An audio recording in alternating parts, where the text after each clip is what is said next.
Hey, Todd. Those one I'll see There we go. Todd. Is he in Florida? I don't know. Florida, he's a Florida man. So, Jacob, I read stuff. Yeah. Am I supposed to? I can hear you, Jacob. There we go. I'm back on mute. Can you hear me, Jacob? Yes, Other than that, we can hear you, Todd. Okay.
Here, Todd?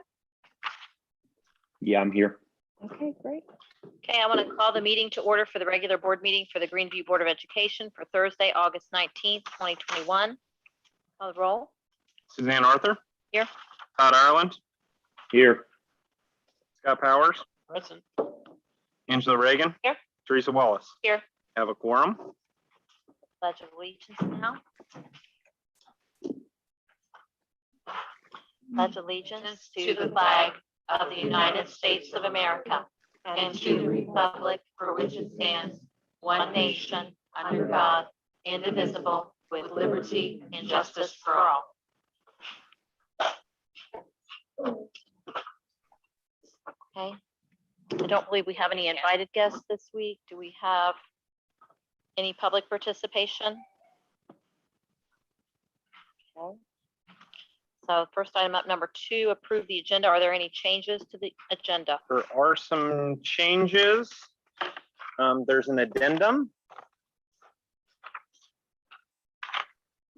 One of the addendum items just changes one of the personnel items. So you can cross out number 8 and replace it with the addendum number 8.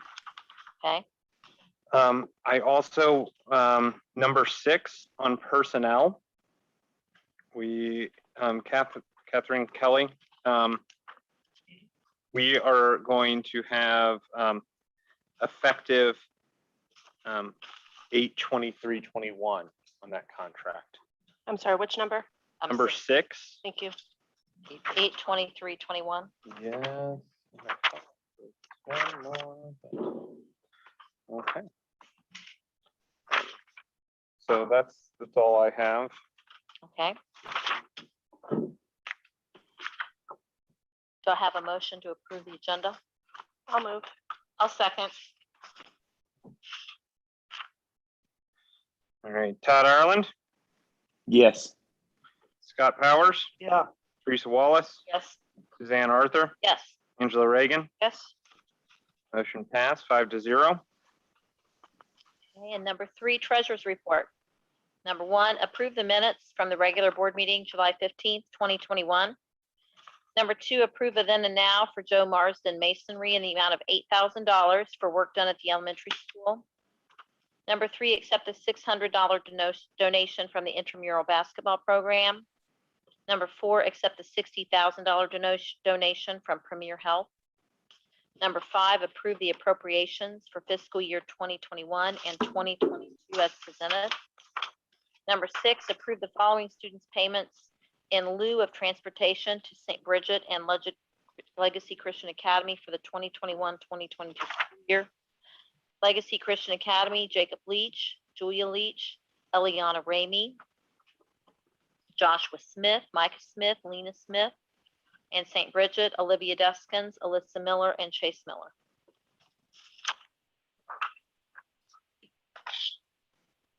Okay, are there any questions on there?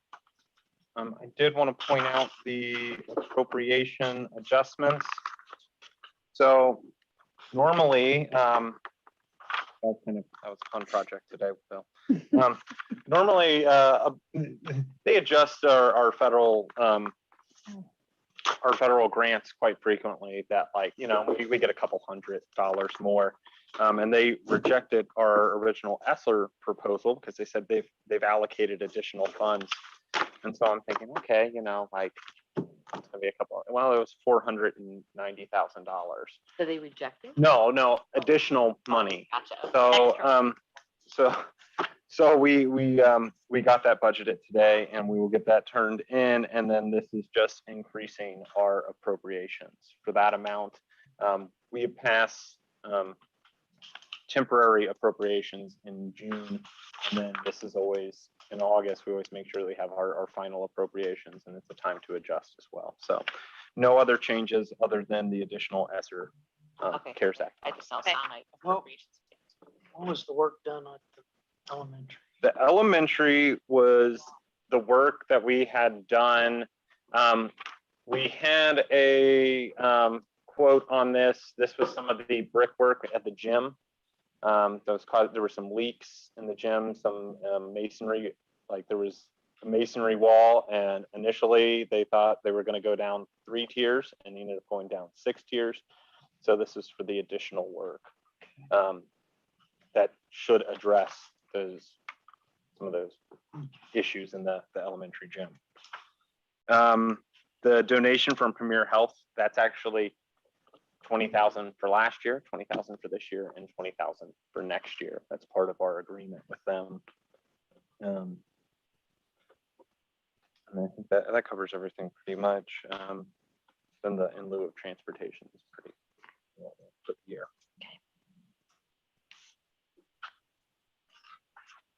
Okay. Any other questions? I don't think so. Motion? I'll second. Todd Ireland, Yes. Scott Powers, Yeah. Teresa Wallace, Yes. Suzanne Arthur, Yes. Angela Reagan. Yes. Motion passed 5-0. Okay, next is the superintendent's update. Yes, Safe return to school guidance. yes, thank you. Board members, I've included in your packet the guidance that went out to both our staff as well as our families that hits the highlights of our safe return to school guidance. I would draw your attention especially to the front page, the important highlights where, again, we are going to continue with 100% in-person learning with masks being optional but strongly recommended. Just bringing to awareness again that masks are still required on our buses as they're required for transportation. And then the last bullet that even provided the guidance that here is before us, that we'll continue to monitor our numbers, that we'll continue to look at the status of our schools, especially as individual schools, also as a district, and also the larger community. And we may, we'll make changes accordingly that maybe, we might have to require masks at a certain time. We don't know that yet. The future is certainly uncertain at this time. We may have to look at specific grade levels and maybe, some other accommodations down the roads. But in the meantime, right now, again, those masks are optional but strongly recommended. Within that guidance includes more details as it relates to masks. As it relates to the daily self-monitoring of students, how students should handle if they're not feeling well or if they are ill, if they have been diagnosed with COVID and the procedures they should follow, when they should return, if they did experience an illness, information about vaccines, and then it closes out the 3-page document with a flow chart to provide guidance for students who may have been exposed to a student or a staff member who was diagnosed with COVID-19. Thank you. Can I ask a question? Yes. Who's doing contact tracing? Are we or is the health department? We at the building level are identifying first, if there is a positive case, the building reports that positive case to myself. I am the contact person for the district, between the district and the health department. At the building level, whether that is the principal or the principal's designee, maybe an assistant principal, working with the school nurse, they are identifying the close contacts. Okay. They're providing me with the close contact list. And then again, I am sharing the contact list with the health department. At that point, we, as you know, at the building level are sharing the guidelines that I actually have before you, provided by the Ohio Department of Health, and the flow chart there on that 3rd page, and some of the language from this particular document, again, are shared with the families. Wonderful. The health department is, however, really the only entity that can order a quarantine. Thank you. I've got a side question. We can ask for vaccination Oh, yeah. records, Yes, we're not doing it at the Cruise. meningitis and all that kind of stuff. But we can't ask for COVID vaccine information. What is the distinction between the two? Well, I'm not sure about the distinction, but right now, the guidelines that we've been provided at the district level is that not to lead with that question. However, if you are involved in a contact tracing process, then the family could let us know that, hey, you know, my child has been vaccinated, and that's how we can still get that information if it applies to a situation within the I was contact just wondering tracing. what the difference was between. Yeah, you the might two be categories. outside my expertise. I'd Oh, have health to ask one of our department health has- professionals, yes. Thank you. Any other? I'll move. I'll second.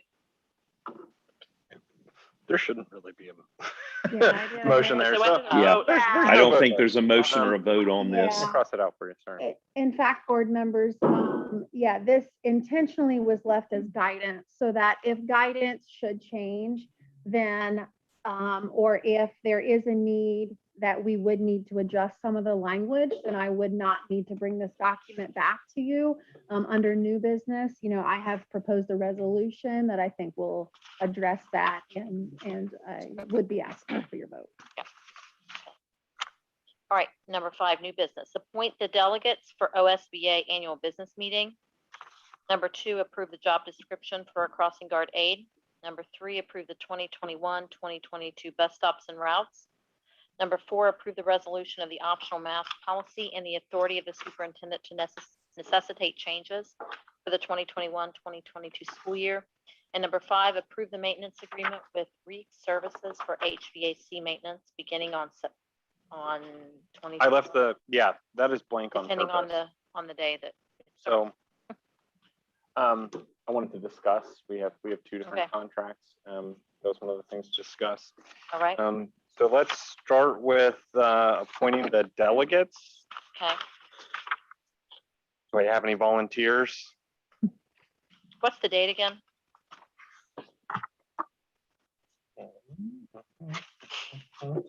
That question. I should have looked. Got it. November 8th. November 8th. I am unable to represent our district because I'm the delegate for the Career Center, so I cannot. do Oh, both. we can't do both? No, you can only do one or the other. I already have to go. Who are? Well, our meeting was first and I got elected. I mean, like, I could. volunteer. Teresa, you want to go? Sure, yeah, no hesitation. I'm going to let you if you want to go. That's fine. All right. Hello. Maybe take an extra days off for a baby in a month, so. Okay, volunteer or the alternate delegate. I'll be the alternate, Okay. unless Scott, you want to. I've got 2 people retiring. I'm swamped. Okay, Okay, you gotta stay well. I'll be okay, so we got that taken care of.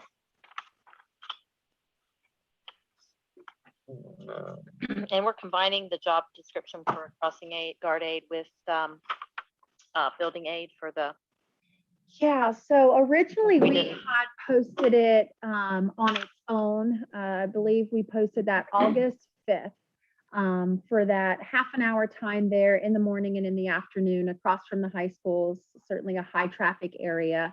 And we did not get any takers. So then we reposted it again. I think that was August 13th, and we added it to the building aid. okay, Posted it internally and externally. Unfortunately, we have yet to fill that position. So we gotta, maybe have a lead. But I do know in the meantime, today I was actually out in front of the high school, and the police officer was out there directing traffic and helping students cross. So Yeah, that's something I should, I was thinking is, when we first started this conversation a few weeks ago, or whenever, is that could we put that in our contract with our like local police department? Or, if they don't have to be in the building that half hour, they just be, I'm just thinking. yeah, I don't disagree. We started with trying or wanting to offer that to, our classified staff, seeing not having an interest. I feel like all options are on the table. So, yeah. And one thing I think about too, and I, could have just, and maybe you've already thought about this, but, is that, and I think maybe we had a concerned grandparent who, was thinking about our children's safety, and I completely get that. Mhm. As someday retiring myself, it's like, what, maybe a bunch of like myself, I think about volunteering as a retiree, once in my senior years. It's like, well, hey, maybe I could get my senior friends together and we could collaborate and do a rotation of like school patrol, say for our children versus, to save the school the money, or, just Yeah. kind of a thought, a thought. Or an I idea. am open to any suggestion. Like I said, seeing no takers, and I've reached out to Mr. Kasner as well at the high school to brainstorm with him as well. So we will keep at it, and again, we'll take any suggestion and try to So, brainstorm. all the improvements on that road. One time, Jacob, maybe you remember, wasn't there a discussion about putting a light there? The flashing lights. Just the flashing lights, It's not a. just the flashing, not an actual light. It's just the flashing lights. Which aren't those there now? Yeah, they're there. Yeah. Okay, so Yeah, that was the they're flashing lights. Not Okay, so just so I'm understanding, we're talking about the subdivision across the street from the high school. correct. And is it only high schoolers that are utilizing that, or is I it? think middle Middle schoolers. schoolers. Middle No, it's schoolers. Middle and high schoolers. school. So middle schoolers would Fourth cross graders. there as well, and then follow the bike path to the middle school. Okay, so we're not busing the middle school kids from that subdivision across the street. We are not. Okay. I understand we did not the bike last path. year It's either. not, it's There's a new path. a path Yeah, through the Yeah, through the a park. path. Excuse me, not the bike path. And is There's that a path path. monitored? Is someone out there making sure that the kids are safe there I Yeah. walk that path. in the dark? It's dark in the morning. I'm being serious. Oh, It's a I'm really not- good I question. was out there yesterday in the early morning. evening. I was out there yesterday morning, and there was a police officer sitting right where you would turn on. to Okay. the I don't have anybody Yeah, over as I there. was kind of driving around monitoring. It was when the path was first created. So it's been a while. Yeah, That so- it's happened thing. So if anybody wants to be a crossing guard that's out there, half an hour in the morning, half an hour in the I afternoon. certainly understand the are concern. Or if we have anyone you're looking for, like get each other a group of volunteers, who, say, Well, maybe this will do it, this conversation, hopefully. Got some maybe watchers, listeners there you go. that can help us out. Okay, so I don't know if you want to read the resolution for the optional mask policy. Would you like me to read it in full? Oh, I don't No. know. Very good. Okay. The week agreement. We want to move on to the addendum item. The reason that the date is blank is I wanted to leave that up to you guys. The proposals are exactly the same. The start date is the only difference. they have a proposal to start on 10/1 or 9/1. This kind of works similar to when we started with energy optimizers. Before a maintenance agreement can start, or before like it can take full effect, they're going to give us a punch list of items that need to be fixed, that they are not going, aren't going to fall under the preventative maintenance agreement. This maintenance agreement is almost identical to energy optimizers as far as what is covered. The moving parts and non-moving parts are not covered. The reason that we are putting this up for approval is energy optimizers has not really been delivering on the maintenance agreement. The maintenance agreement that we have through energy optimizers is less expensive, but it doesn't work, and the elementary has not worked since I know since May. We've had problems at the elementary. We actually went out and bought portable units to make sure that our classrooms were livable during this time. And then we'll be able to use those. And actually, it's kind of a good thing to have the portable units because HVAC breaks. It breaks in all of our buildings.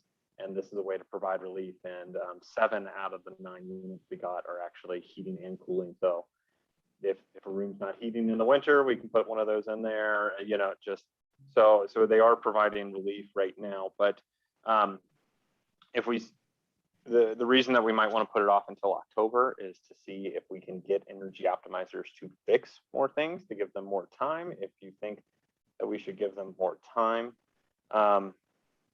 we've been working to get energy optimizers to do some of the things that they promised that they would do and have not delivered on. They have gotten I don't think 30 days is going to make any difference. They haven't done Yeah. anything right so far. How long is our agreement with them, with energy optimizers? I mean, are we done? Is it month to month? Is it? we pay month to month. It was a 5-year service agreement. Okay. But basically, once we stop paying, the agreement goes away. Right. Then sort of the other thing is we had that big project that they did. They did do a lot of work, but they didn't deliver on some of it. And since we are making payments on that project, anything that REAC comes in there and they say this needs to be fixed, and it should have, REAC has agreed to give us an itemized bill when they do give us that punch list. These are all the things that you need to fix, and they're going to go through and price it line by line. So any of those line items that are not, or that should have been covered under our energy optimizers agreement, we are not going to pay them that money for the thing that they did last time they were out here. So you say 9/1, we will go with 9/1. I think that makes the most. Good. So yeah, it's like I said, like full agreement won't take effect until after they're done with their punch list, but that's when they're taking the time to go through, make sure that all of our systems are functioning, get them all up to date and all running, and then they will be providing a comprehensive maintenance plan. We did shop. We already have, we know what energy optimizers price is, but we also know what their service is. So that was one other price. We also shopped with Train.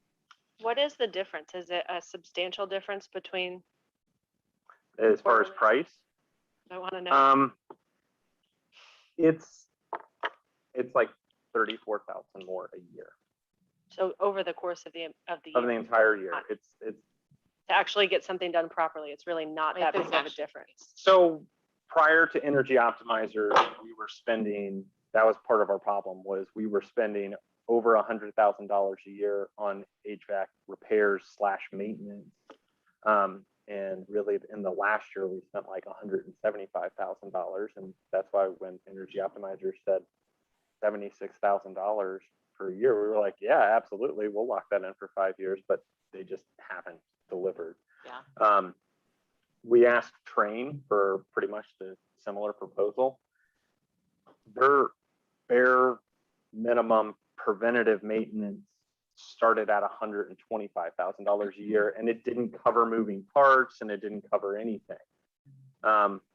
So their ballpark when we said like, well, what would like a full maintenance agreement? It was going to be in like the $200,000 to $300,000 a year price range, and that's when we were like, would you give us the 125? So I do have an email that says they start at 125, but the 125 was like, I mean, cleaning, boiler cleaning, belts, and didn't include filters. So like it was like bare minimum was $125,000 from trade.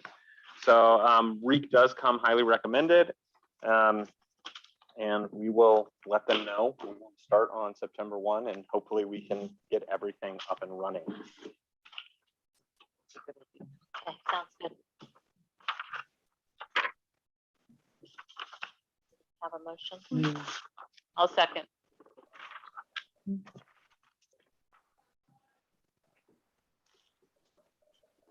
Todd Ireland, Yes. Scott Powers, Yeah. Teresa Wallace, Yes. Suzanne Arthur, Yes. Angela Reagan. Yes. Motion passed 5-0. On to personnel. Number 1, approve Cynthia Rutherford 5 dock days, August 23rd, to August 27th, 2021 for a family event. Number 2, Heather Kasner 1 day dock, September 3rd, 2021 for a family event. Number 3, approve Faye Bernard, elementary kindergarten teacher, step 5, bachelor's, 1-year limited contract for the 2021-2022 school year. Approve Kirsten Dirth, elementary preschool aide, step 0, 1-year limited contract for the 2021-22 school year. Number 5, approve Michelle Holdvoigt, elementary teacher, BS, step 7, 1-year limited contract for the 2021-22 school year. Number 6, approve Catherine Kelly, part-time evening custodian at middle school, step 0 to 1-year limited contract for the 2021-22 school year, effective 8/23/21. Number 7, approve the resignation of Melissa Sutton. Number 8, approve Jane Earnhardt to work as the middle school Title I math teacher at her contracted hourly rate as needed for the 2021-22 school year.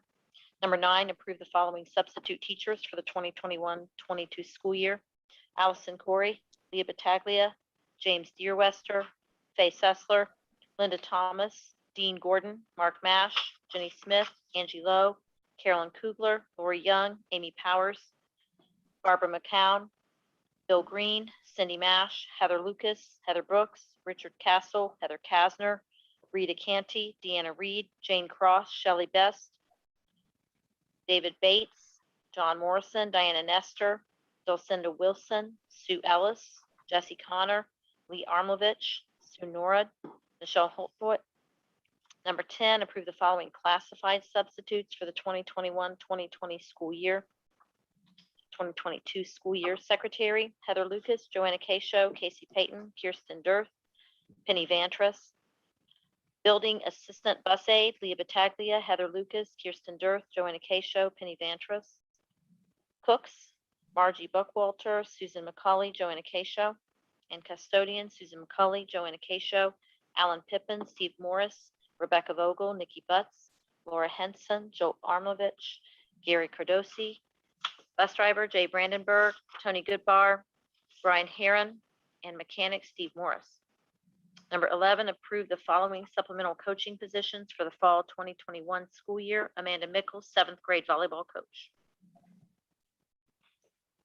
How does, I have just a quick question, and I'm sure, number 5, we have Michelle Holtvoigt as our elementary teacher, but she's Right, also. I'm thinking a she's substitute. not going to be a substitute Oh. teacher now that she's been Okay. hired. Yeah, she's full I time. think she I kind was of on Good catch. on the substitute list and then got hired, so Mhm. that's what I figured.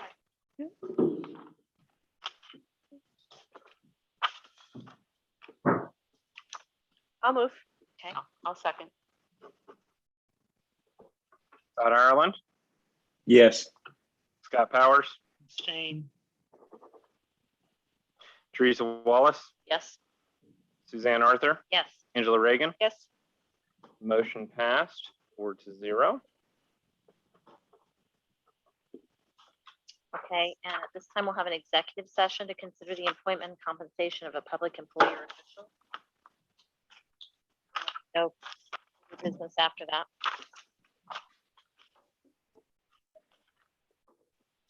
I'll move. I'll second. Teresa Wallace, Yes. Suzanne Arthur, Yes. Angela Reagan, Yes. Todd Ireland, Yes. Pat Powers. Yeah.